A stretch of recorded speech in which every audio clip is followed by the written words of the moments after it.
और इतनी ऊर्जा और भगवान भी आज खुश हैं।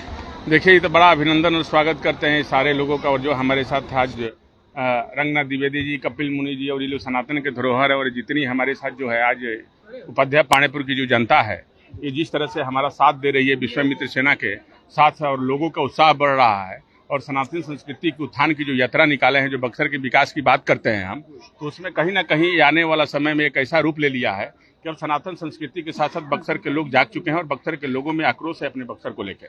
तो इसलिए ये अच्छा है, और मौसम भी देखिए अच्छा है, तो भगवान का काम है। ये महर्षि विश्वामित्र की तपोभूमि है, भगवान श्री राम का कर्मस्थली और शिक्षा स्थली है, जहाँ वामन अवतार हुआ। तो ये कहीं ना कहीं तो भगवान की कृपा है। मैंने देखा कि युवाओं के साथ बुजुर्गों में भी जोश। हाँ, तो जोश होगा अपने बक्सर के लिए। सब सोचना पे मजबूर हो गए कि भाई हमारा बक्सर आखिर कहाँ इतना पिछड़ा हुआ है, क्या कारण है कि बक्सर इतना पिछड़ा हुआ है। कहीं ना कहीं इसका कारण लोग समझ रहे हैं ना कि भाई 50 साल हो गया, अभी तक बक्सर जो है सबसे पिछड़ा हुआ जिला है बिहार का।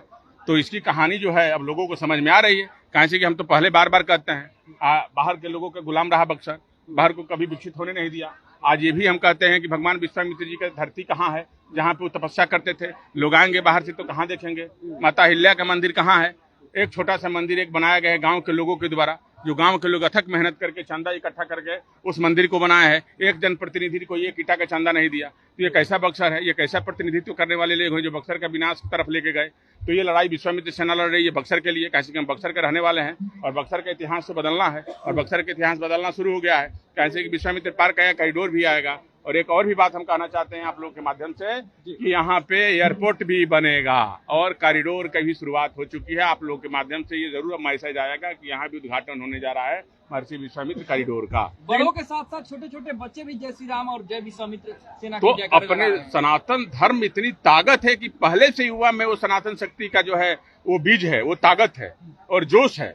और विश्वामित्र सेना तो गांव गांव तक पहुंच गई है ना। वो जान रही है कि हमारी लड़ाई केवल विश्वामित्र सेना ही लड़ रही है, बक्सर की उत्थान की लड़ाई लड़ रही है। तो ये लोगों में, और पहले भी हम आप लोगों के माध्यम से ये कह चुके हैं कि हम लोग जो है गांव गांव जो यात्रा निकाल रहे हैं, हम सनातन संस्कृति उत्थान के साथ साथ विकसित बक्सर बनाने का जो हमारा संकल्प है, उसका एक ये भी पड़ाव है।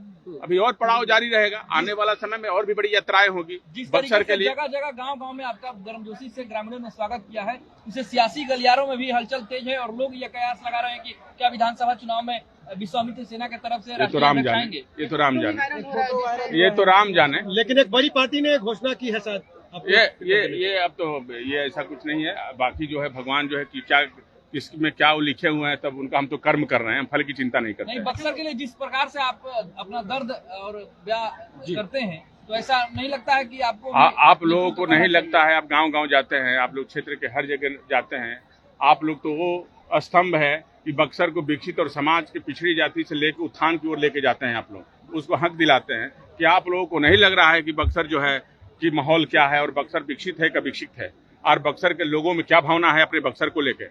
ये तो माहौल आप लोग देख रहे हैं ना कि बक्सर के लोग अब जाग चुके हैं। बक्सर विश्वामित्र सेना की सेना जो है अब गांव गांव जा रही है, और विश्वामित्र जी की धरती है भाई, तपोभूमि है, वामन अवतार हुआ, जहाँ तरका वध हुआ, जहाँ से धर्म युद्ध की पहली शुरुआत भगवान ने की, जहाँ रावण को चेतावनी दिया कि तेरा मारी सुबाहु को भी मारे, तरका का वध किए, और देखो अब तुम्हारे ऊपर भी आ रहे। शुरुआत यहीं से किए, और वहीं से माता जानकी से शादी हुआ, यहीं से चल के विश्वामित्र जी लेकर गए थे, जिसकी रामायण में इसकी जो है एक चौपाई भी है आप लोगों को। बक्सर वो धरती है जहाँ भगवान को मर्यादा पुरुषोत्तम की उपाधि दिया। बक्सर वो धरती है जहाँ भगवान राम ने यहाँ भगवान शंकर का, महादेव का स्थापना भी किए थे, जो अपने हाथों से क्रमेश्वर अब यहाँ का। लेकिन इसकी ख्याति कहाँ है, इसको कहाँ प्रचार प्रसार है? यहाँ संत महात्मा को क्या स्थिति है, बक्सर में मठों की क्या स्थिति है? ये दिव्य जगहों का कोई देखने जाता है, कोई जनप्रतिनिधि जाता है? हमारे देश के यशस्वी प्रधानमंत्री और योगी जी तो कम से कम काशी में हर संत महात्मा के साथ जाते हैं, प्रणाम करते हैं, बैठते हैं, लगाते हैं, कहते हैं कि यही हमारे धरोहर है, यही संत है। आज देखिए हमारे गुरुकुलम के बच्चे आए हुए, इनकी दिव्यता देखिए। सबसे ज्यादा उन लोगों को ही फोकस करिए कि देखिए दिव्यता क्या है, इसमें कितनी शांति है। उच्चारण करते हैं तो सारा वाइब्रेशन जो है कितना ऊर्जवान हो जाता है। इस ताकत को समझ रहे हैं आप? ये ताकत है सनातन की। लेकिन अभी भी कुछ मारी सुबाहु। हाँ, मारी सुबाहु है। वो मारी सुबाहु को हम मारने के तैयारी में हैं, और ये लग चुके हैं, तीर चला रहे हैं। मारी सुबाहु बचेगा नहीं, सब भागेगा। तीर आवाज करेगा? हाँ, तीर आवाज करेगा आपका? आवाज करेगा कि कोना लोक में कोना जाएगा, कोना पता चलेगा। तीर आवाज करता है। माना जाए कि सनातनी राम भक्त बक्सर का नेतृत्व करेंगे। सनातनी राम भक्त नेतृत्व करेंगे क्या? जग गए हैं, हर बक्सर हमारा सनातनी है, हर लोग जग गए हैं, राजकुमार चौबे के मतलब पर्सनली नहीं, आप सारे बक्सर जग चुका है, हम तो जगाने में लगे हैं, हम तो एक निमित्त मात्र हैं। बक्सर से आसुरी शक्तियां समाप्त की जाएगी। आसुरी शक्ति आप लोग को नहीं लग रहा कि धीरे धीरे समाप्त हो रही है? हाँ, खाली यही है कि अब विश्वामित्र सेना क्या कर रही है, टिकट लेने का होड़ है, और कौन सा होड़ है? हम तो गरीब बच्चों को ही पढ़ाते हैं ना। आप लोग ये तो मालूम है ना कि हम कितना सेंटर चल रहा है, हमारा वंचित शोषित बच्चों को पढ़ाते हैं, जो बच्चे नहीं पढ़ पाते हैं। हम कहा है वो सब छोटे छोटे बच्चों को बोले कि आने वाला वो सब बच्चा जो है हमारा बक्सर विकसित होता, वो लड़के भी सब विकसित होंगे, शिक्षा मिलेगा, रोजगार मिलेगा। तो हम तो सब काम कर रहे हैं सालों से, लेकिन सब लोग जानते हैं। नरेंद्र मोदी की तारीफ की और कहा कि उन्होंने जिस तरह से काशी का विकास किया है, बक्सर का विकास भी करना। अच्छा, एक बात आप बताइए, बहुत सोच समझ के बोलिए। आप लोग पत्रकार हैं भाई, आप लोगों का बहुत सम्मान है, हम तो बहुत सम्मान करते हैं। कहीं से कि विश्वामित्र चीज को परखती है और इज्जत और सम्मान करती है हमेशा, जो है जिसमें विशेष भगवान कृष्ण ने गीता में एक बात बोला है, जो विशेष होता है उसमें मैं विशेष रूप से रहता हूँ। तो आप लोग भी विशेष हैं, कहीं से कि आप लोगों के सवाल पूछने से लेकर और करने की ये कला है, ये सरस्वती का वास है, आप लोगों में बुद्धि है, तो ये ईश्वर का दिया हुआ शक्ति है आप लोगों में। ये सबके बस की बात नहीं है, कोई हर आदमी पत्रकार बन जाएगा। ये भी विशेष जो रूप होता है उसी में आता है। आप एक बात बताइए कि देश के यशस्वी प्रधानमंत्री को मैंने लेटर लिखा, 1 हफ्ता के अंदर हमारे पास पीएमओ से कॉल आ गया, और तुरंत जो है आनंद फानंद में 15 दिन और महीना दिन के अंदर विश्वामित्र पार्क बना ना भाई। हाँ, उद्घाटन हुआ ना आनंद फानंद में। हाँ, गायत्री मंत्र के थीम पे बना ना, इसलिए यही जनाने के लिए ना कि बक्सर में ही गायत्री मंत्र का जो है यहीं पे शुरुआत हुआ था, ये इतिहास हुआ ना। अब धीरे धीरे विश्वामित्र कॉरिडोर भी बनेगा और यहाँ बक्सर की भव्यता भी बनेगी और पूर्णिया की तरह एक बार एयरपोर्ट भी बनेगा। ये आप लोगों को हम ये कहने का आश्वासन देते हैं कि आने वाला समय बक्सर विकसित बनेगा। जिन लोगों पर बक्सर को पिछड़ा बनाने का आरोप लगता है वो कल दिखाई दिए हैं बक्सर के रामलीला। हम किसी का नाम हम नहीं लेते हैं, जनता समझती है। हम काहे किसी का नाम लेंगे जी?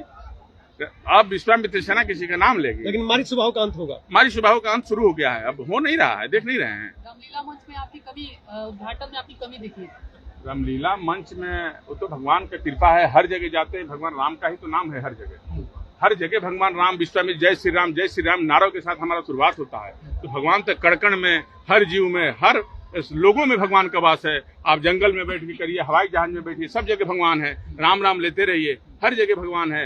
मन सच्चा होना चाहिए, हृदय सच्चा होना चाहिए, दिल अच्छा होना चाहिए, अच्छा सोच होना चाहिए। भगवान हर जगह आप लोगों के साथ खड़े हैं और प्रकट है। बुराई का रावण अब तो शुरू हो गया ना मरना, अब उसमें बचा क्या है? अब देख नहीं रहे, उथल पुथल मचा हुआ है टिकट के लिए। जैसे पहले के मारी सुबाहु क्या थे, अपने स्वार्थ के लिए किसी की जो है जान ले लेते थे, जग विध्वंस करते थे, ऋषि महर्षियों को खा जाते थे। तो आज शुरुआत तो वही हो चुकी है, उथल पुथल तो मचा हुआ है ना। चर्चा है कि विश्वामित्र सेना का पुष्पक विमान उतरने वाला है बक्सर में। हाँ, अरे उसमें कौन सी कहने की बात है? अपने बक्सर के लिए कुछ भी करेंगे हम। सनातन संस्कृति की लड़ाई है, हमने अपने बक्सर को सम्मान बढ़ाने के लिए हमारा ये गौरव महसूस करते हैं कि हम बक्सर की धरती से हैं और इसी मिट्टी में पले फूले हम लोग जाके जहां से अपना देश दुनिया में गए और अपने बक्सर के लिए कुछ नहीं करते हैं कि हमारे बक्सर के ऊपर कर्ज रह जाएगा हमारा। तो इसलिए लड़ाई बक्सर के लिए लड़ रहे हैं और पुष्पक विमान भी उतरेगा और बक्सर के लिए खड़े हैं विश्वामित्र सेना। हाँ, अरे वायरल है वो तो अच्छी बात है, वायरल है तो उसमें क्या कर सकते हैं। समय के साथ, सब समय के साथ सबको मजा लेने दीजिए, सब कुछ करने दीजिए, समय के साथ सब कुछ होगा। का माहौल बन गया है।